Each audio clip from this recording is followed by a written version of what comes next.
નમસ્કાર ખેડૂત મિત્રો, આપણે અત્યારે જીરાનું વાવેતર કરી રહ્યા છે. આપણું નથી પણ બીજા ખેડૂતનું અત્યારે વાવી રહ્યા છે. તો જીરાનું સેટિંગ કઈ રીતના કરવું, તો સૌપ્રથમ તો આપણે જે ધરતી એગ્રોના 8 નંબરના સકર આવે તેનો ઉપયોગ કરેલો છે ને પાયર પણ આપણે ધરતી એગ્રોનો જ છે. ધરતી એગ્રોના 8 નંબર 10 ખાસાના સકર આવે તે આપણે 19 દાંતે અત્યારે જીરાનું વાવેતર કરી રહ્યા છીએ. 19 દાંતેનો પાયર છે અને 19 દાંતે જ જીરાનું વાવેતર કરી રહ્યા છીએ. આ ધીમા રેવ્યુલેશનમાં વાવેતર કરી રહ્યા છે.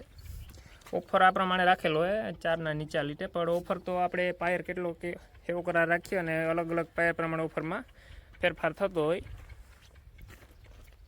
આપણે પાયર 1 મહિનો એવો સેવો રાખેલો છે અને ખાતરમાં 20-20-0-13 વાપરેલું છે. આ ખેડૂતે 1 વીઘે 1 મણ ખાતર નાખે અને 1 વીઘે 3 કિલા જેવું ગુજરાત આપણે જે 4 નંબર જીરું કહેવાય 90% વધારે 4 નંબર જ આપણે જીરાનું વાવેતર થતું હોય તે જીરાનું વાવેતર કરેલું છે.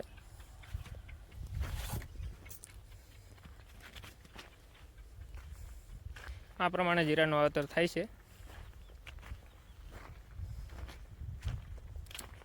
આપણે આ ખેતર મગફળી અને સોયાબીન વાળું હોય. અડધામાં મગફળી હતી અને અડધામાં સોયાબીનનું વાવેતર હતું.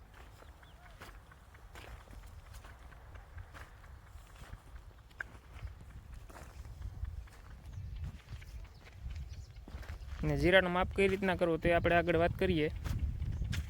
આપણે અગાઉ વિડીયોમાં પણ જણાવેલું છે કે આ જે ખાસા હોય ઉપરના આ ખાસા રેવલ કરી ને ઉપર આપણે જેટલું 1 વીઘે બિયારણ નાખવું હોય 3 કિલો નાખવું તો કાચાને ઉપર 3 કિલો જીરાનું બિયારણ નાખી દેવું, અથવા બીજા જે તે પાકનો વાવેતર કરતા હોય તે પાકનો બિયારણ નાખી દેવાનું અને પોઈન્ટમાં આપણે 0 મારી દેવાનો. પછી અલગ અલગ મીટર પ્રમાણે આપણે વીઘો થતો હોય. મારે આમાં 28.1 ધીમા રેવ્યુલેશનમાં વીઘો થાય. તો 0થી આપણે શરૂઆત કરીએ તો 28 પોઈન્ટ થાય ત્યારે જોઈ લેવાનું કે આપણે આ કાચાને ઉપર 3 કિલો નાખ્યું તો એમાં કેટલી વધઘટ થઈ. તે રીતના આપણે બિયારણનો માપ કરી શકાય. જે પ્રમાણે વધઘટ થઈ એ પ્રમાણે ઓફર થોડો ઘણો વધઘટ કરવો પડે એક વખત. બાકી તો રેગ્યુલર દરરોજ વાવતો હોય એટલે વધારે કંઈ ફેરફાર ના થાય. જો ખેડૂત મિત્રો માહિતી પસંદ આવી તો વિડીયોને લાઈક, શેર અને ચેનલને સબસ્ક્રાઈબ કરજો.